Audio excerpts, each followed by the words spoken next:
Hola chicos, espero que estén bien. Hoy vamos a ver la clase de investigación audiovisual relativa a cine y nos vamos a estar moviendo entre la imagen de mi webcam y las diapositivas de la clase. Una acotación que es importante que tengan en cuenta es que a lo largo del video van a ver aparecer unos banners en ciertos momentos puntuales. Esos banners llevan a contenido adicional relacionado a la clase. Contenido adicional como trailers o algún video específico que contribuye a comprender los contenidos que aquí vamos a discutir. Ustedes pueden escoger detener este video, hacer clic en el banner, ver el contenido adicional y volver a la clase, o ver la clase de manera lineal y luego revisar los contenidos adicionales. Cualquiera de las dos maneras es igualmente válida. Lo vamos a hacer de esta manera porque teniendo los hipervínculos como herramienta disponible, pues resulta muchísimo más práctico que estar colocando los videos también desde la webcam. Ok, bueno, considerando que cada uno de nosotros tiene maneras distintas como de leer los contenidos, lo vamos a dejar un poco más a criterio de ustedes. Si verlo todos juntos haciendo saltos y regresando al video principal, o hacer como la lectura principal y luego los contenidos adicionales. Entonces, hoy vamos a estar hablando de cine y de cuáles son esas exploraciones que actualmente están teniendo lugar en este campo del audiovisual. Y como un comentario importante es que así como vimos las investigaciones relevantes en fotografía y vamos a ver las de cine y posteriormente las de otros géneros o de otros formatos, una cosa que se va a estar repitiendo como motivador de las investigaciones es el contexto. ¿Por qué? Porque hay cosas que están sucediendo de manera similar en todos los campos del audiovisual, como cosas como la influencia del internet, la democratización de los dispositivos, su capacidad de movilizar, etcétera, etcétera. Lo que va a cambiar son las maneras de cada género de responder a esas características propias del contexto en el que nos encontramos. Ok, entonces, para comenzar la clase, me gustaría que ustedes se tomaran unos segundos para responder a esta pregunta. La pregunta es, ¿cuál es el propósito de toda película? ¿Por qué se hace una película? ¿Por qué existe? Hay como diversas razones, bueno, que tienen que ver más con lo personal y otras que tienen que ver más con la motivación de contar una historia, y en esa es en la que nos vamos a enfocar. Toda película tiene como propósito llevar al espectador por el tiempo que dure a otro espacio. Ya estemos hablando de un espacio geográfico, temporal o incluso emocional, a través de una historia que necesita ser contada. Entonces, allí inevitablemente la siguiente pregunta sería, ¿cuáles son las historias que necesitan ser contadas? Y digamos que una realidad innegable es que las historias que el hombre percibe necesitan ser contadas son las historias que hablan de él, las historias que hablan de las cosas que nos preocupan, que nos emocionan, que nos afectan, que nos quitan el sueño. ¿Okay? En este sentido vamos a arrancar haciendo un breve comentario a lo que son los grandes temas de la narrativa según Albert Chillon. Albert Chillon dice que todas las historias giran en torno a ciertos temas, que son esos temas que han preocupado al hombre desde sus orígenes. De ellos, de sus variaciones y combinaciones, derivan todos los temas del mundo.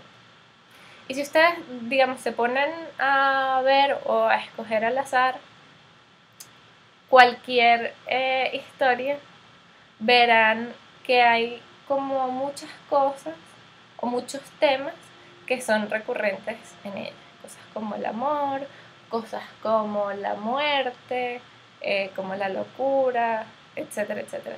Desde la antigua Grecia hasta ahora y hasta el fin de los tiempos, nosotros vamos a estar hablando de las mismas cosas de maneras distintas. Los mismos temas que se van modificando de acuerdo al contexto y al momento en que se vive, pero siempre, digamos que estamos tratando de responder las mismas preguntas. En este sentido, Albert Chillon hace una lista de cuáles son esos macrotemas que interesan a la humanidad y por lo tanto al séptimo arte. Y dice que bueno, los macrotemas se pueden encerrar en 12. Esos 12 temas serían el amor, la muerte, el descenso a los infiernos o el viaje del héroe, que quiere decir, se refiere, bueno, ustedes lo vieron en guión, pero que tiene que ver con ese camino que recorre un personaje y en el cual obtiene un aprendizaje o un crecimiento. Luego estaría el otro, la otredad y eso que no se conoce, que nos genera intrigas o preguntas. El conflicto adultez-infancia y cómo nos movemos en esos límites, el desarraigo, la locura, los conflictos entre realidad y ficción, la memoria, la existencia, lo que tiene que ver con lo que es humano y lo que no es humano, infrahumano o suprahumano.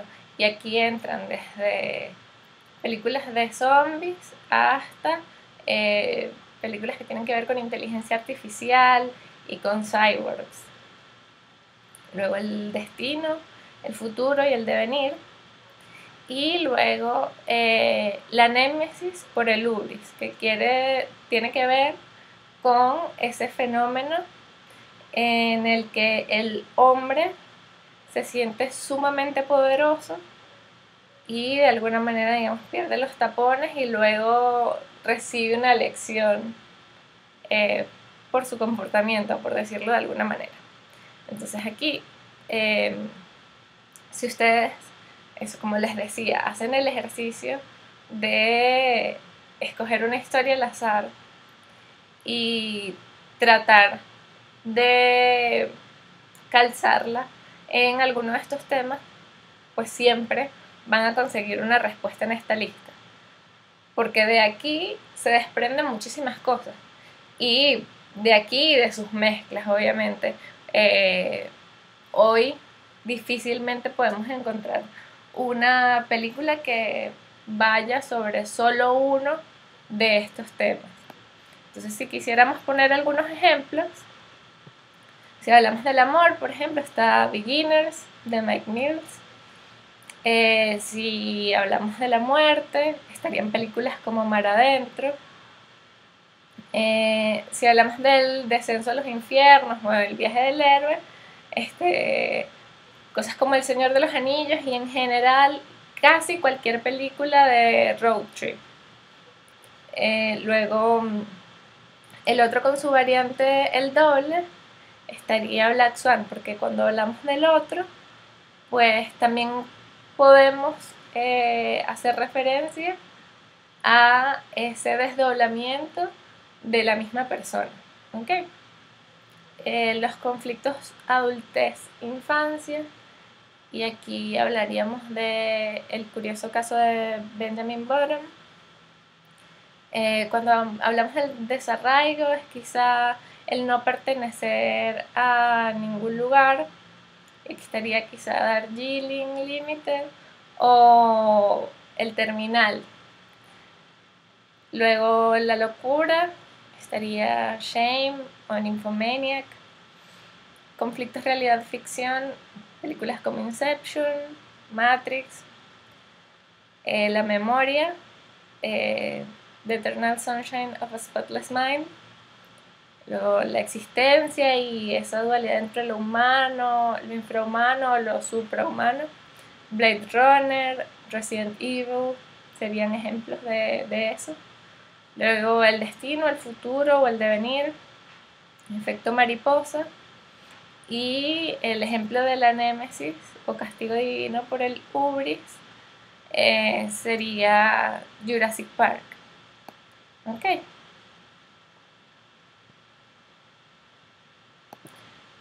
Entonces, estamos de acuerdo en que en el cine la intención es lograr la inmersión del usuario en una historia determinada, ¿no? Todo realizador o todo cineasta tiene como búsqueda lograr que sus espectadores por 90 minutos o lo que sea que dure la película le concedan el creer cualquier cosa que vaya a pasar en esa pantalla. Y pues es a lo que ustedes deberían apuntar como realizadores audiovisuales.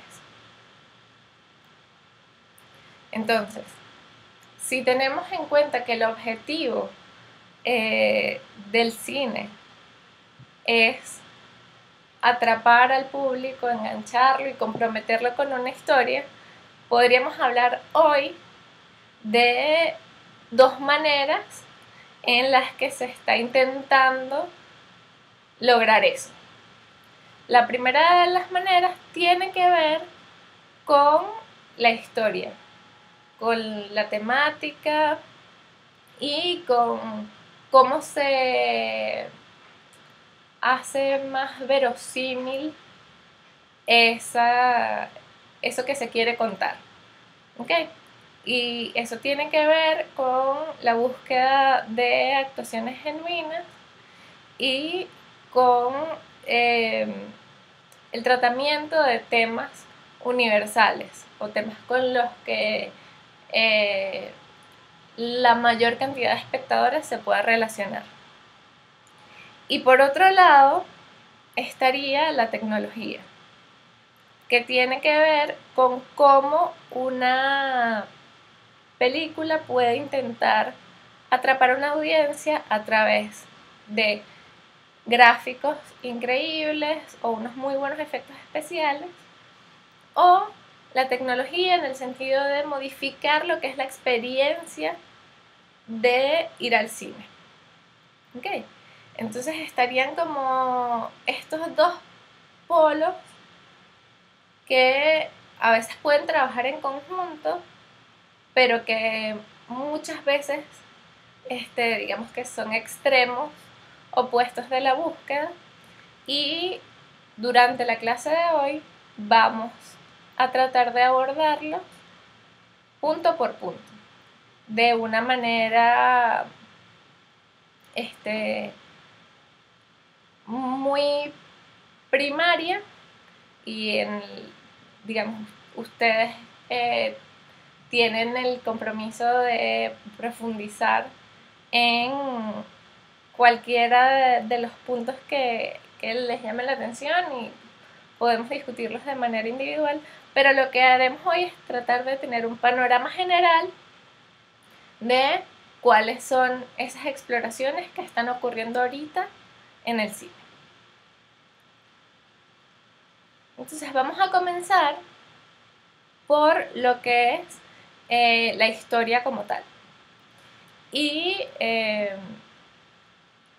con respecto a la historia, vamos a abrir con lo que es las actuaciones, principalmente las actuaciones entre una serie de premisas que buscan hacer el cine más real. Entonces, aquí dice, bueno, cine sin juguetes, de Dogma 95 al Mumblecore. Digamos que en 1995, o por esos años, se estaba empezando a desarrollar muchísimo todo lo que tiene que ver con las tecnologías que servían para realizar efectos especiales. ¿Ok? Como eso era la novedad, por decirlo de alguna manera, una parte importante de las películas exitosas estaban orientadas a hacer un despliegue de las posibilidades gráficas del cine. Entonces, digamos, esta es la época en la que Pixar empieza a desarrollarse, en donde se está empezando a trabajar con efectos especiales que son mucho más creíbles, y una parte de los realizadores de cine sentía que la búsqueda estaba yendo hacia donde no era.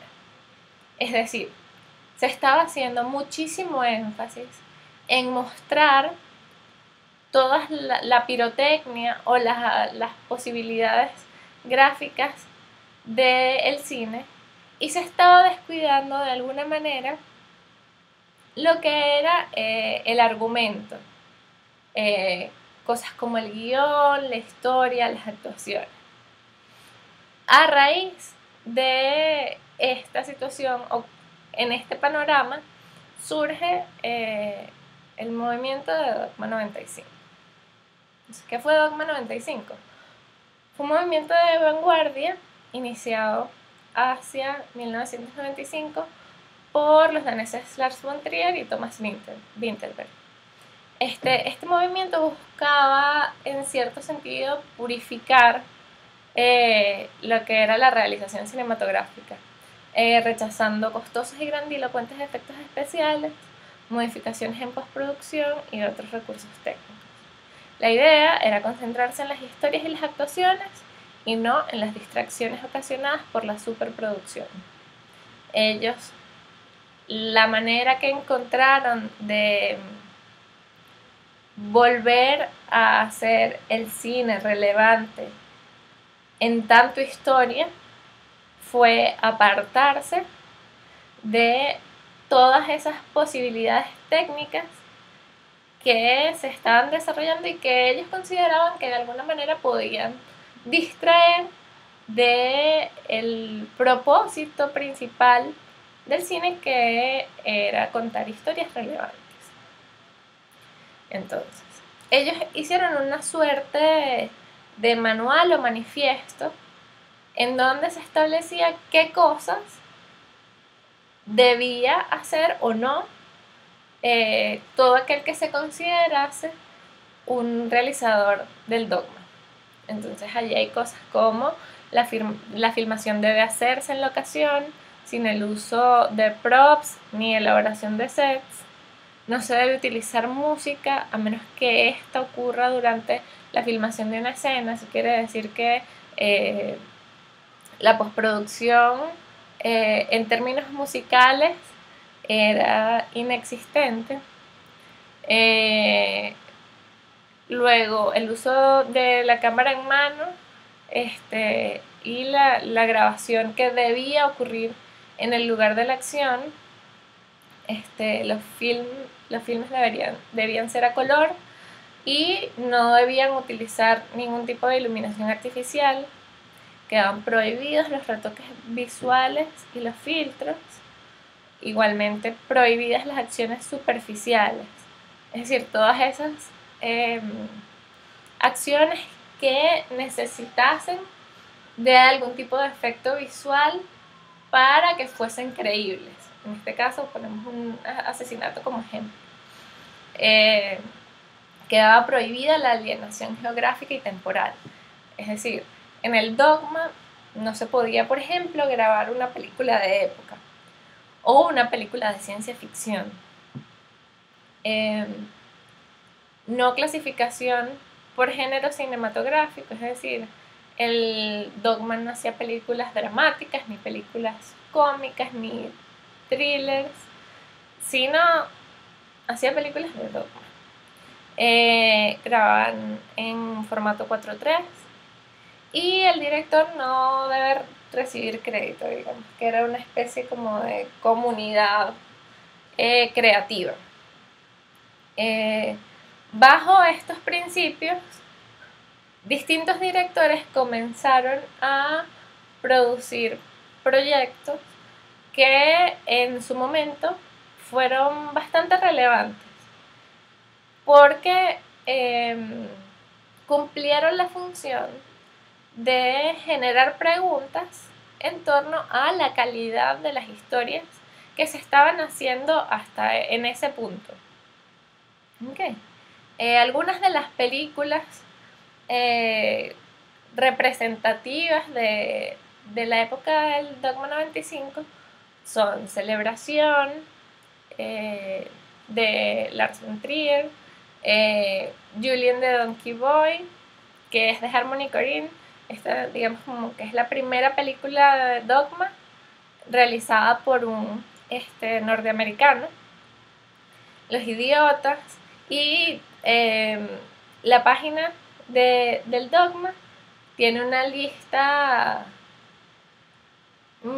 bastante completa de todas las películas que de alguna manera se apegaron a estos principios de realización.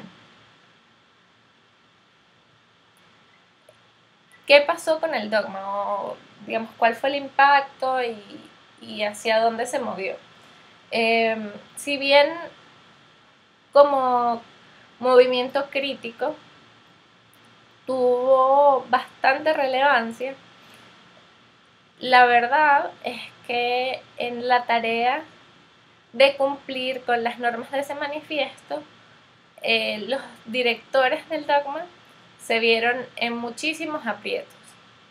De hecho, muchas de las películas del Dogma más bien son como una especie de reto en el que se busca respetar los principios del movimiento, pero dándole la vuelta, es decir, entonces no puedo utilizar iluminación artificial, pero voy a hacer una escena en donde se justifique que todos los personajes carguen una vela, y entonces esas velas me van a hacer la función de iluminación que yo necesito. Digamos que responder o cumplir con esas normas a largo plazo resultaba muy complicado.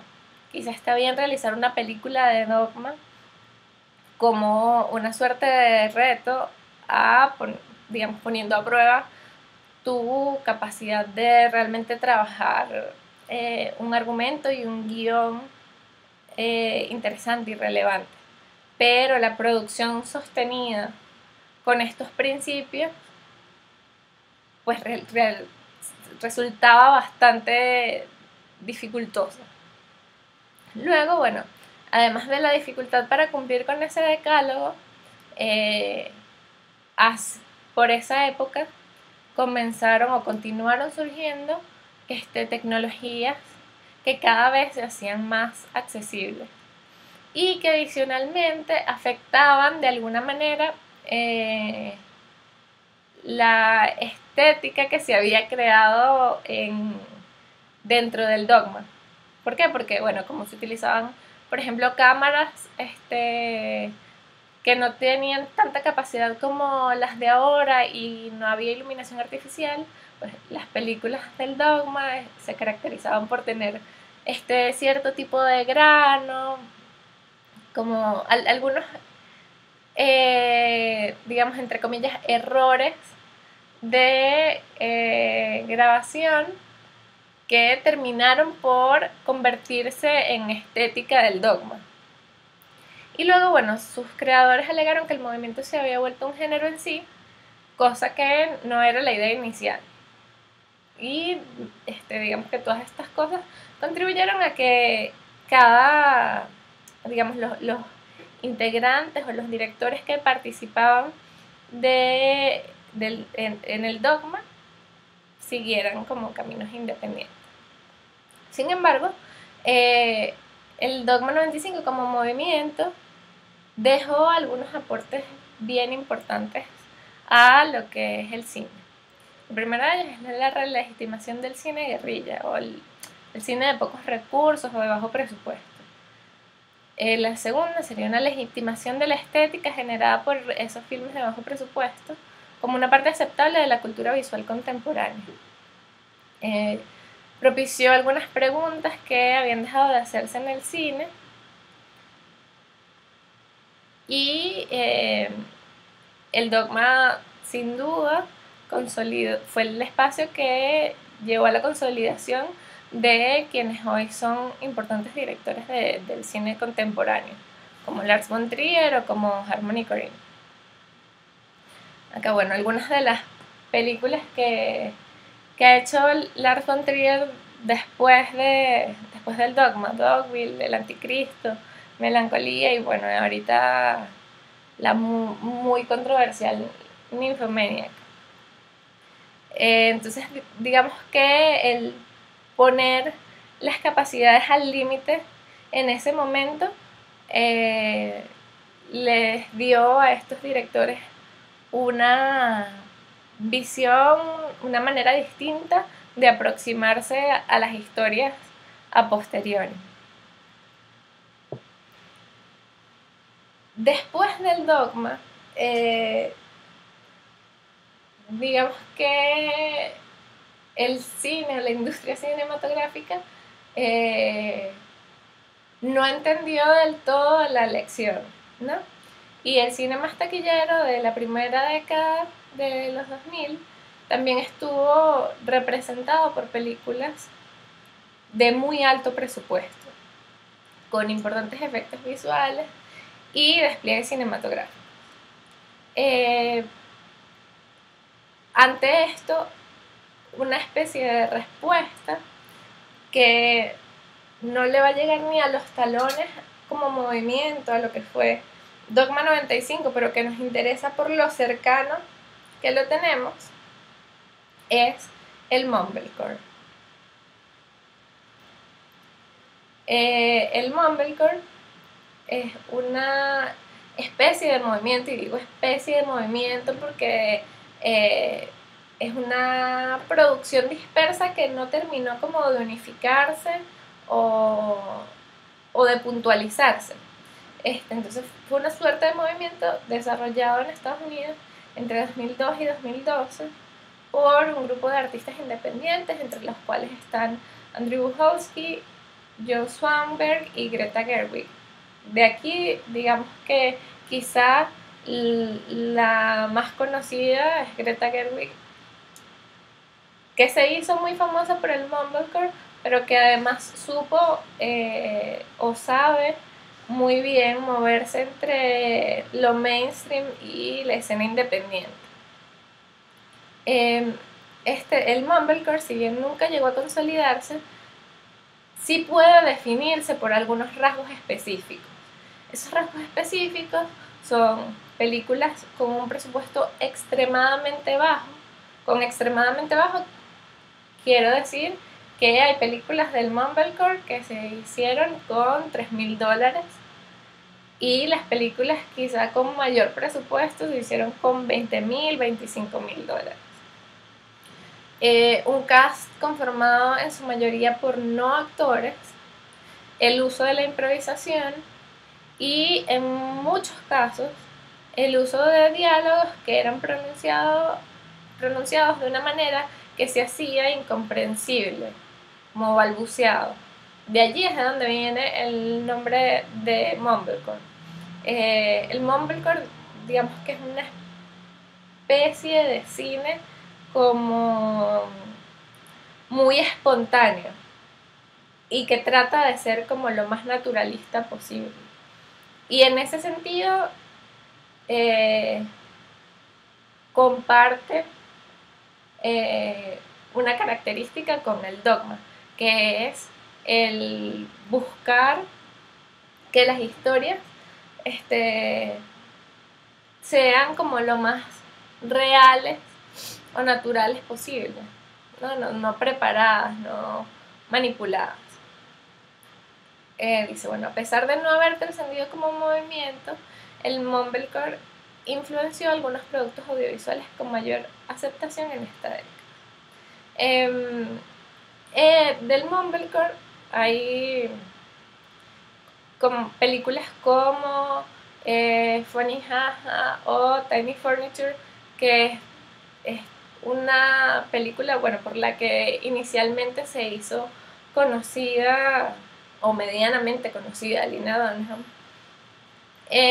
pero el mumblecore tuvo como aficionados y detractores, más detractores que aficionados. Sin embargo, lo que sea que se propuso en ese movimiento o en ese no movimiento afectó una de las producciones que no es del cine, sino de la televisión, pero que igualmente ha marcado mucho esta generación, como lo es Girls.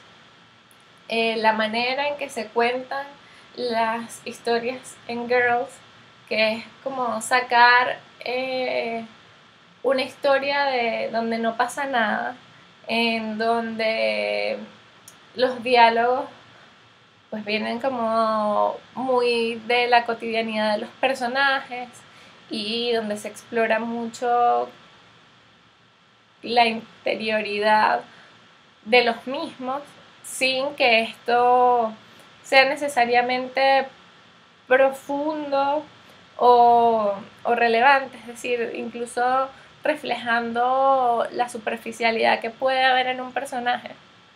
Es herencia del mumblecore. Okay. El siguiente apartado de la clase de hoy, ya hablamos sobre lo que es las actuaciones y como no el único recurso o la única búsqueda, sino una de las búsquedas más relevantes de los últimos años. Ahora vamos a pasar a lo que tiene que ver con el desarrollo de temas universales. Y cuando hablamos de temas universales, también es un campo muy amplio. Y en este caso vamos a ver específicamente qué ha pasado con los temas a raíz de la globalización y la aceptación o la llegada y asimilación de temas del otro lado del mundo. ¿Ok? Entonces dice, en los últimos años, Occidente se ha detenido a mirar el cine que se hace al otro lado del mundo. Pero lo que vemos es realmente cine oriental. ¿Somos capaces de entenderlo o de clasificarlo? Y ese cine se ve hoy afectado de manera similar al cine occidental. Es decir, hablamos de un mundo que es más global que nunca y supondríamos que esa globalización también ha afectado cosas como el cine o industrias como la cinematográfica. La manera en que Occidente consume los productos orientales es bien diversa, tan diversa como lo es la misma producción audiovisual oriental. Entonces, hoy lo que vamos a hacer es ver de manera general algunas de las características de cierto tipo de cine oriental y cuáles han sido esas respuestas con respecto al consumo. Entonces, el cine oriental es sumamente rico en temas recursos y perspectivas. Resulta entonces una ligereza emplear un mismo saco para hablar del cine que se hace en China, en Japón, en Corea, en Tailandia y en la India. El cine oriental, si yo les preguntase a ustedes cómo es, probablemente ustedes me dijeran cosas como distinto, interesante, otros me dirían aburrido, etcétera, etcétera. Sin embargo, cuando dividimos el cine oriental por tendencias o por regiones, nos damos cuenta de que el cine oriental en sí es muy, muy diverso. Entonces, para comprenderlo hace falta muchísimo más que una sesión, pero digamos que acá vamos a hacer dos cosas. Por una parte, yo les voy a enviar un ensayo que es una suerte de radiografía del cine oriental de la última década que pueden y deben leer, pero acá nos vamos a enfocar en el cine chino y japonés. ¿Por qué en el cine chino y japonés? Porque el cine de estos dos países encierra de alguna manera lo que son todas las actitudes hacia el cine oriental. Y bueno, de allí la idea es que cuando ustedes lean el ensayo puedan tratar de aplicar el análisis de cómo es la respuesta de Occidente hacia esa parte del cine oriental. Entonces, para hablar del cine contemporáneo chino, tenemos que hacer una especie de división inicial, porque el cine contemporáneo chino es en sí bastante diverso. Entonces, dividiríamos como en tres. El cine de China continental, el cine de Hong Kong y el cine de Taiwán. El cine de China continental es ese cine por el cual muchas personas califican el cine oriental como tedioso o largo o lento. ¿Por qué? Porque ellos tienen una manera muy particular de concebir el tiempo, sobre todo, ¿no? Entonces, bueno, tienen una filosofía propia y una forma particular de entender cómo transcurre el tiempo y el espacio. Acá, en cuanto a los temas, hay como dos vertientes. Una que es muy nihilista, que tiene que ver mucho como con la contemplación y la belleza, y otra que tiene que ver con una realidad que es muy cruda, y que de alguna manera recibe la influencia de lo que es vivir en un régimen comunista. Ahí yo les voy a colocar el enlace a una de las películas representativas de este tipo de cine, que es Los Invagibles. Luego está el cine de Hong Kong, que por una parte es la cuna del cine fantástico y policíaco, el cine de las artes marciales, etcétera, etcétera. Y por otro lado está el cine más de autor, como por ejemplo el cine que realiza Wong Kar-wai, en donde hay un tratamiento de la imagen sumamente cuidado, una historia muy delicada y muy bonita en su evolución. Allí también les voy a colocar el trailer de In the Mood for Love. Y luego está el cine de Taiwán, que es un cine muy sensible, en donde se refleja bastante precisamente esa sensibilidad de lo que es la cultura o la visión oriental de lo que es el mundo. Es un cine que ha sido muy bien recibido en Occidente y de donde salen realizadores como Ang Lee, que se ha occidentalizado muchísimo. Ang Lee es el realizador de Life of Pi o Brokeback Mountain. Entonces, de allí como pueden ver más o menos cuál es el rango del cine chino.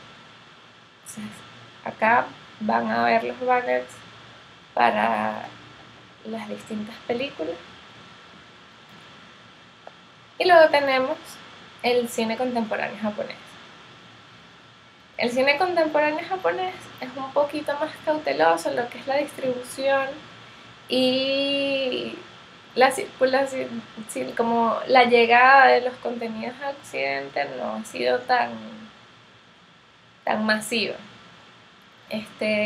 Su cine se divide entre lo que es la cultura japonesa muy tradicional, muy familiar, muy cerrada, y ese deseo de mirar al exterior, de ubicarse en un contexto global, etcétera, etcétera. De nuevo, como que en los temas se refleja, por un lado, el culto a la familia, a la belleza y a la nobleza de su cultura, y por otro lado, los extremos y excesos de ese país. Entonces, como antecedente, estarían los clásicos, quizá las películas de Akira Kurosawa, y luego, más adelante, hacia los 70, es que podemos considerar que nace el cine japonés contemporáneo. Aquí, digamos, en el cine japonés, se ubica lo que es el anime y el manga. Y quizá este tipo de cine sería el que más caracteriza al cine japonés. Entonces aquí estarían directores como Satoshi Kon, Takeshi Kitano o Hanabi. Y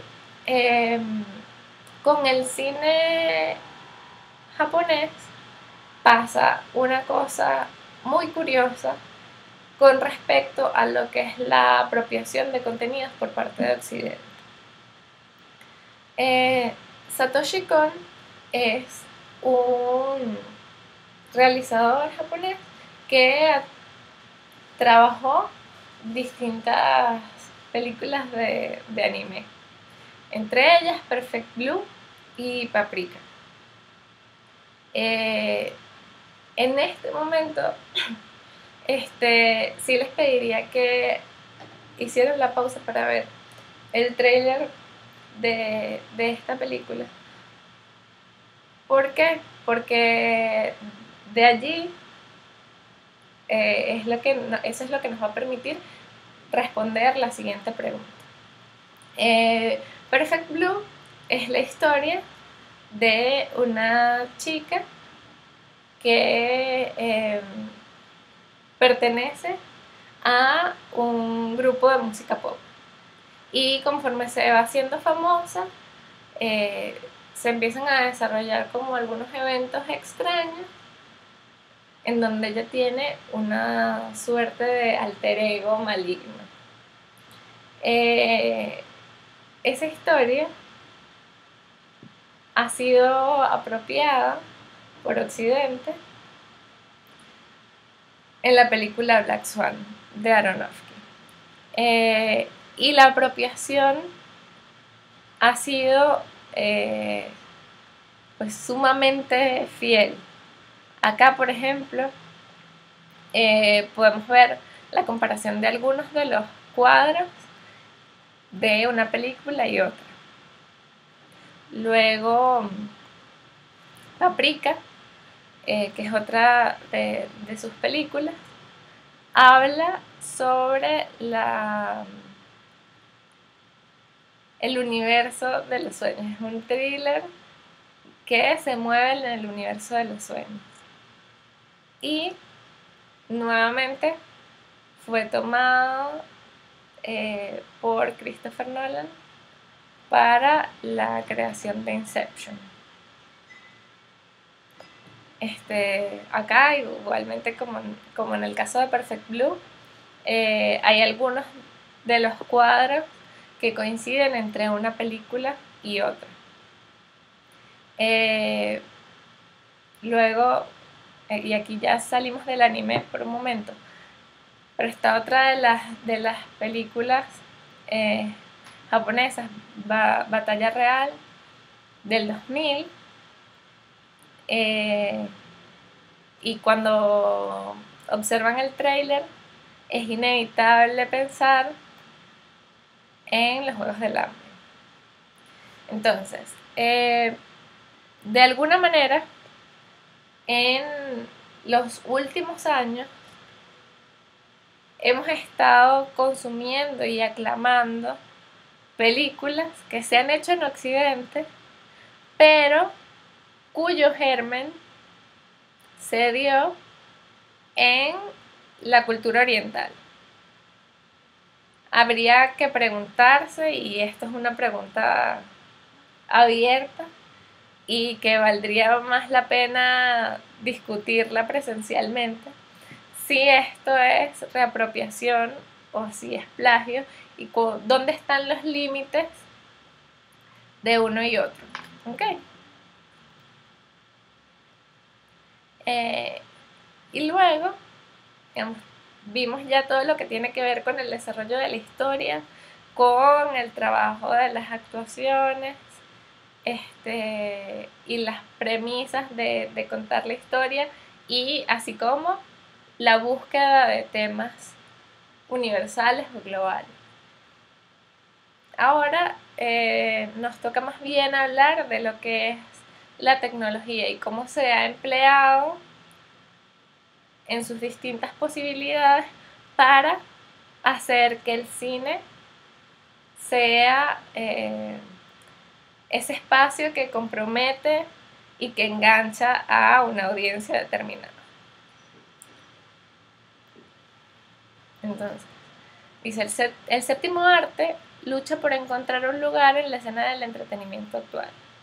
Hoy son muchas las modificaciones que atraviesa de manera simultánea. En esta clase esbozaremos algunas de las consecuencias que ha tenido la tecnología en el cine. La tecnología y su impacto en el séptimo arte es un tema con muchísimas aristas. Nosotros vamos a intentar organizar esas aristas para que ustedes puedan irse con una idea clara de qué es lo que está pasando o qué es lo que está originando esta revolución tecnológica. Cosas como el internet, cosas como las múltiples pantallas, las posibilidades de distribución, etcétera, etcétera. Para eso los vamos a organizar en producción, distribución y experiencia. Con respecto a la producción, ciertamente la tecnología ha tenido un impacto importante en lo que es la realización del cine.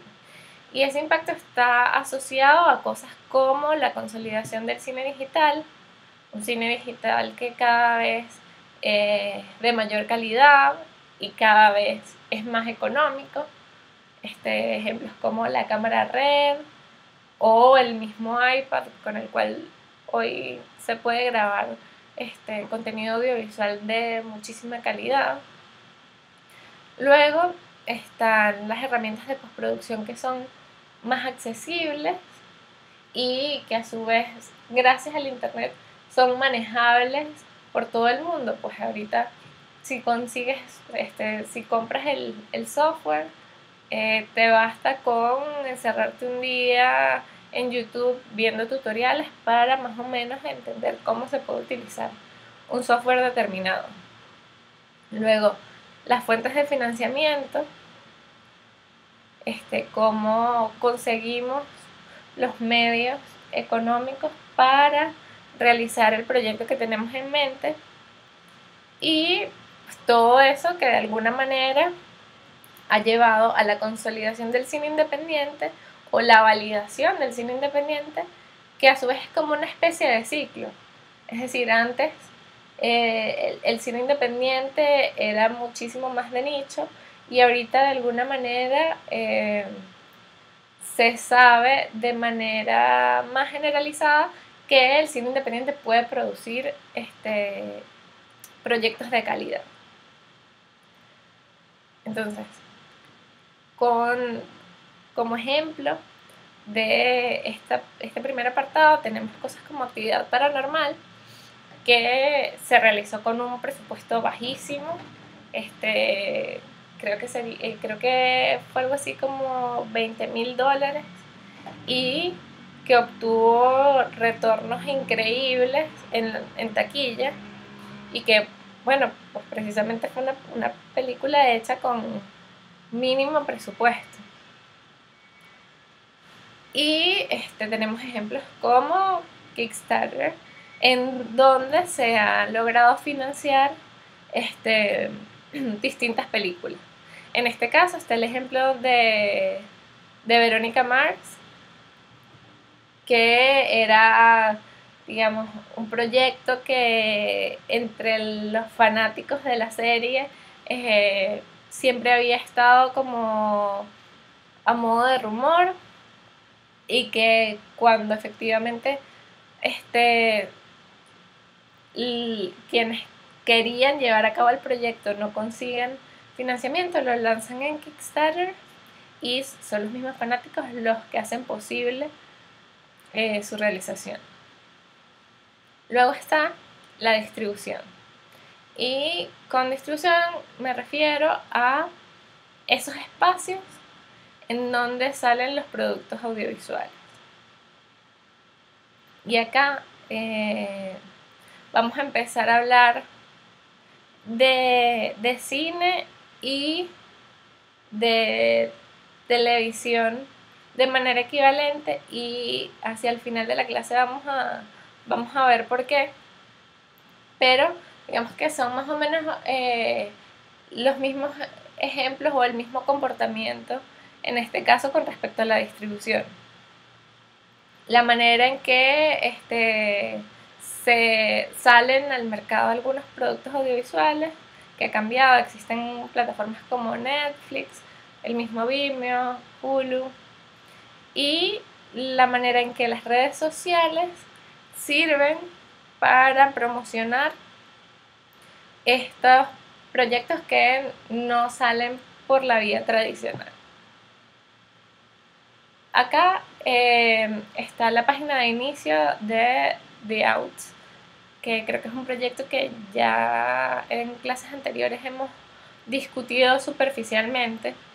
Es una serie que precisamente se financió por completo a través de Kickstarter y que salió desde la página creada para ese fin. Entonces, en ese sentido, semanalmente se publicaba un episodio, tal cual como si lo estuviésemos viendo en televisión, solo que lo estábamos viendo en la pantalla de la computadora.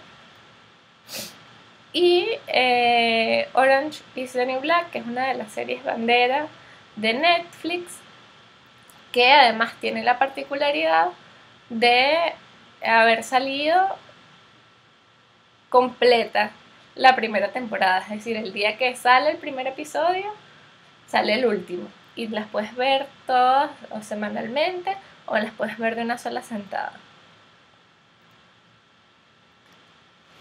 Y luego está el asunto de la experiencia, que tiene que ver cómo nosotros vivimos el cine o cómo vivimos la televisión.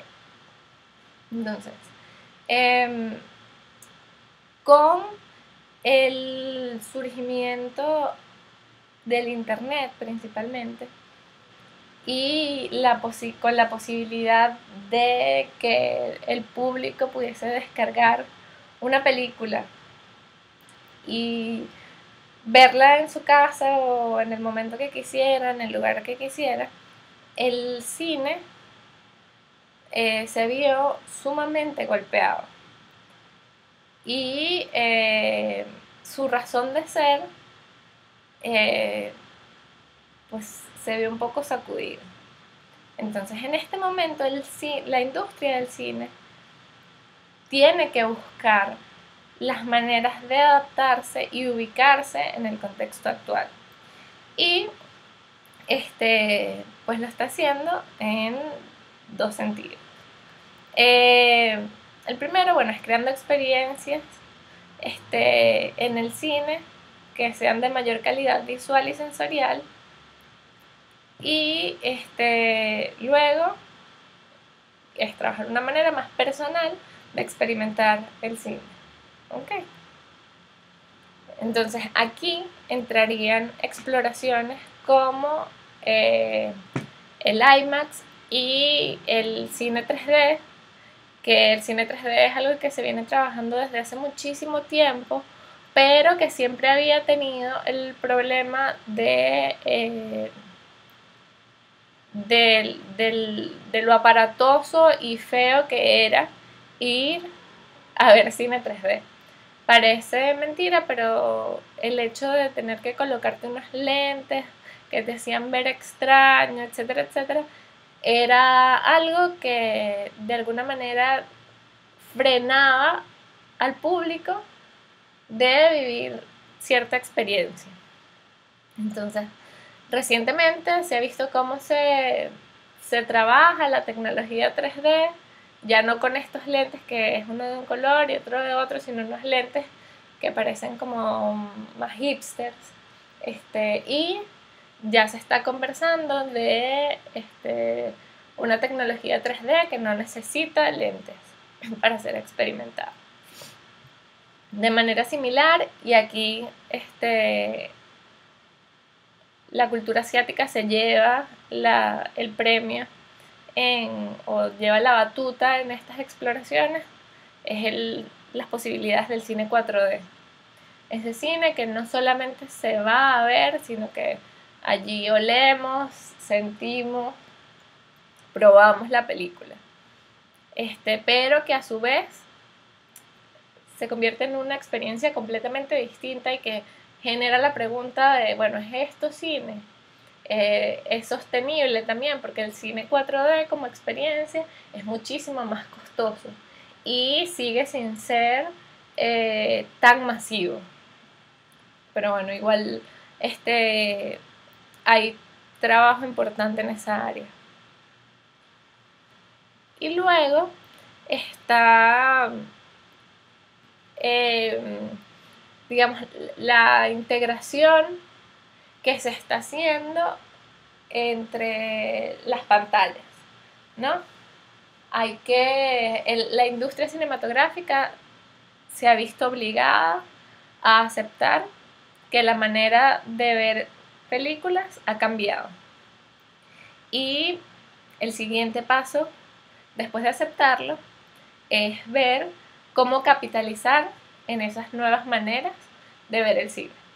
Entonces, en este caso tenemos Up, que se considera la primera película hecha específicamente con el recurso de la segunda pantalla.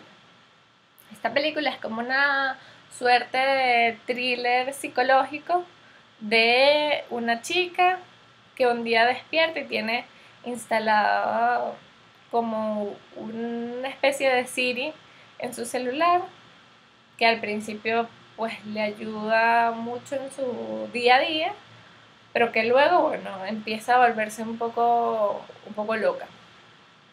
¿Qué pasa en esta película? Se supone que antes de entrar, tú tienes que mandar un mensaje de texto o descargar la aplicación a tu celular. Y esa aplicación se sincroniza por audio con la película. Y a medida que la historia se va desarrollando en la pantalla grande, tú recibes contenido complementario sobre la historia. Cosas como una imagen exacto, una fotografía sacada desde un ángulo distinto al que estás viendo en la pantalla de cine y que de alguna manera te muestra hacia dónde puedes girar la historia. Un mensaje de texto de la misma aplicación, etcétera, etcétera. Es decir, esta aplicación o esta integración de la segunda pantalla, si bien es un intento en el que el teléfono móvil no tiene un papel protagónico, tiene un papel complementario importante. Y trata de contar la historia de una manera muy orgánica que hace que el espectador se sienta realmente dentro de lo que sea que le están contando. Al final de la presentación van a tener también unos enlaces adicionales, entre los cuales va a estar un artículo sobre esta aplicación. Y luego estaría ese terreno todavía bien experimental que se conoce como cine interactivo. En este caso les coloco el primer ejemplo de lo que podría ser el cine interactivo, que es ese en el que tú como usuario puedes decidir hasta cierto punto qué curso tiene la historia que estás viendo. Aquí también van a poder ver un video de lo que es esta película y en qué consiste. Pero digamos que tanto la utilización de la segunda pantalla como el cine interactivo son las exploraciones con respecto al cine que aún están como muy en su primera etapa. Up, la película, es quizá el primero de los experimentos que realmente se siente completo y orgánico y que funciona en términos de cómo las cosas que te llegan a tu dispositivo móvil se justifican con la historia. Sin embargo, Turbulencia todavía se siente eso, como muy experimental, muy en su primera etapa. Eso no quiere decir, o no les quita mérito, pues más bien señalan un camino hacia el cual puede haber todavía muchísimo desarrollo. Ahora, para cerrar, y un poquito para justificar por qué en esta presentación ha habido ejemplos de televisión, si estamos hablando de cine, quisiera hablar sobre las barreras o los límites entre un género y otro, o entre un formato y otro. Y quisiera comenzar preguntándoles ¿qué diferencia creen ustedes que tiene un contenido para cine con respecto a otro hecho para televisión? Probablemente algunas de las respuestas estén orientadas hacia la temporalidad. Es decir, una historia en el cine la vemos de una sentada, tiene un inicio y un final y sabemos cómo se mueve allí el paradigma de Sitfield, cómo es el ritmo y el curso de la historia.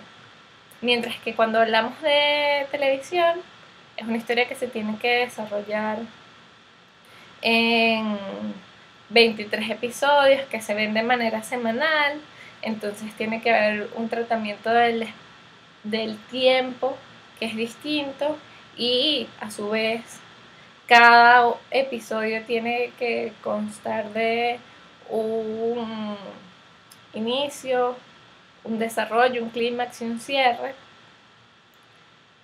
Pero la verdad es que hoy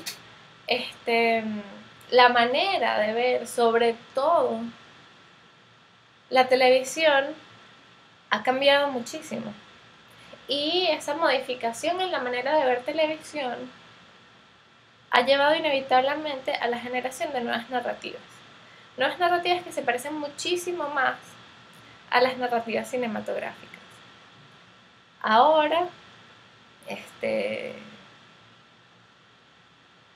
es muy extraño que, o una parte mucho menor de la población ve series de manera semanal.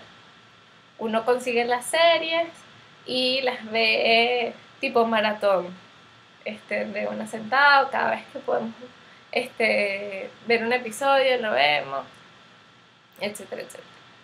Pero el ritmo de vida que llevábamos y además las posibilidades del internet han hecho que han dificultado que el que nosotros digamos, bueno, yo todos los martes a las 8 me voy a sentar a ver tal serie. ¿Ok? Entonces, tenemos formatos como True Detective, que es una serie de 10 episodios en los cuales se desarrolla en esos 10 episodios toda una historia y que cuando termina la temporada, digamos, se hace un punto y aparte. Un punto y aparte en el que en la próxima temporada vamos a tener quizá el mismo tema, pero otro argumento, otros personajes, etcétera, etcétera. Digamos que cada vez más se maneja el formato de miniserie y una miniserie que es autocontenida e independiente de las otras temporadas. Se dice la miniserie y sobre todo la miniserie de antología. Cuando nos referimos a la miniserie de antología hablamos de True Detective, por ejemplo, pero también de American Horror Story, en donde todas las temporadas son de terror, pero tratan asuntos distintos. Entonces, la miniserie se ha convertido en un formato sumamente atractivo, ya que permite explorar narrativas más retadoras o experimentales sin comprometer demasiado la inversión económica. La miniserie, al hablar de 10 episodios, es una producción que es muchísimo más manejable, que además es una cantidad de contenido mucho más cómodo para el espectador, que se puede ver, como decíamos antes, de una sola sentada, y que en caso de fracasar, pues no necesita o no implica necesariamente la cancelación de la serie.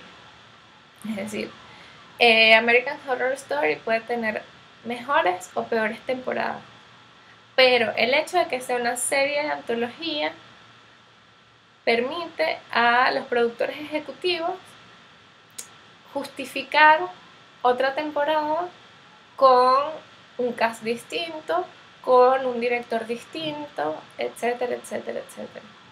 Entonces, de alguna manera es más práctico y puede asegurar un tiempo de vida mayor a un producto audiovisual. Entonces, cada vez más la televisión genera productos que son autocontenidos.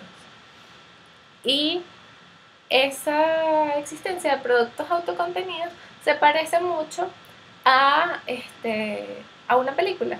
Es decir, True Detective es como ver una película sumamente larga. O podemos concebir de la misma manera American Horror Story temporada 1 como ver una película de terror sumamente larga.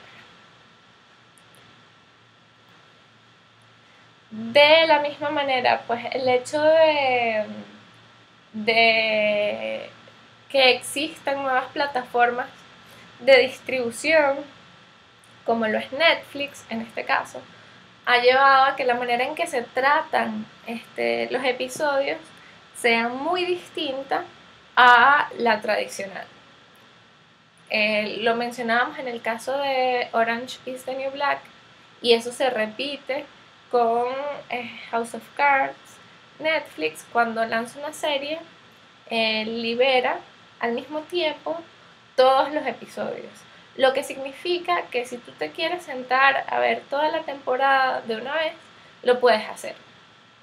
Ese cambio en la manera de ver una serie hace que ya no sea obligatorio que tú trates un episodio o cada episodio como si fuera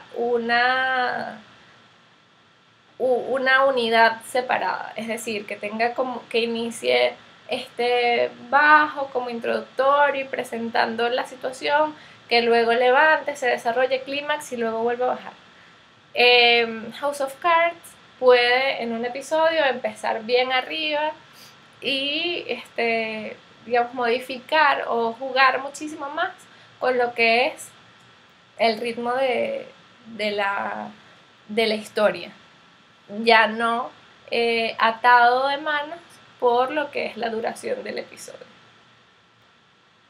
Entonces, la televisión no está ganando terreno por ser mejor que el cine, sino está ganando terreno porque ha sabido reapropiarse de algunos principios cinematográficos.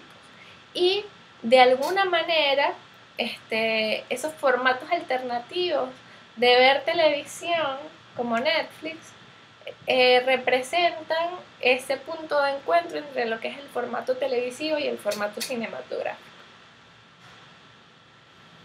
Entonces, resumiendo y recordando como qué es lo que hemos visto hoy.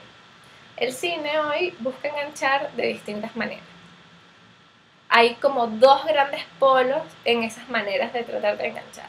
Uno tiene que ver con el manejo de la historia y va desde la búsqueda de actuaciones genuinas y de argumentos relevantes y el tratamiento naturalista de la historia, hasta esa búsqueda de temas universales y la manera en que la globalización ha actuado en la incorporación de historias al cine.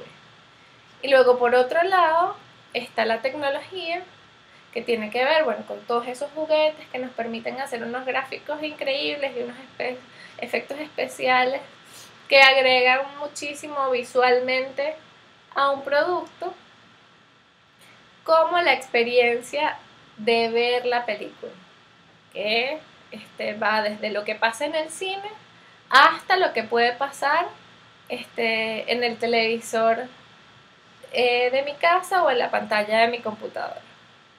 Entonces, como realizadores audiovisuales, ustedes tienen que tener en cuenta dos cosas. Que la primera de ellas es que un producto de calidad hoy siempre, digamos, tiene que tener en cuenta las posibilidades técnicas y tecnológicas del contexto en el que estamos, sin olvidar que esos recursos tienen que estar utilizados justificando una historia que es relevante, que es interesante, que tiene un guión bien trabajado, unos personajes bien trabajados y unas actuaciones genuinas.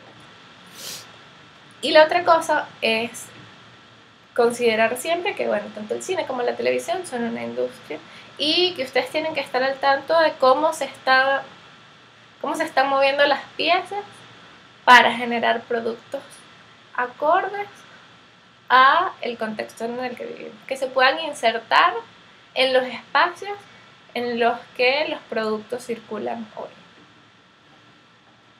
Les dejo algunos enlaces adicionales, que igualmente colocaré los links en los comentarios para que ustedes puedan hacer clic directamente allí, y nos vemos la semana que viene.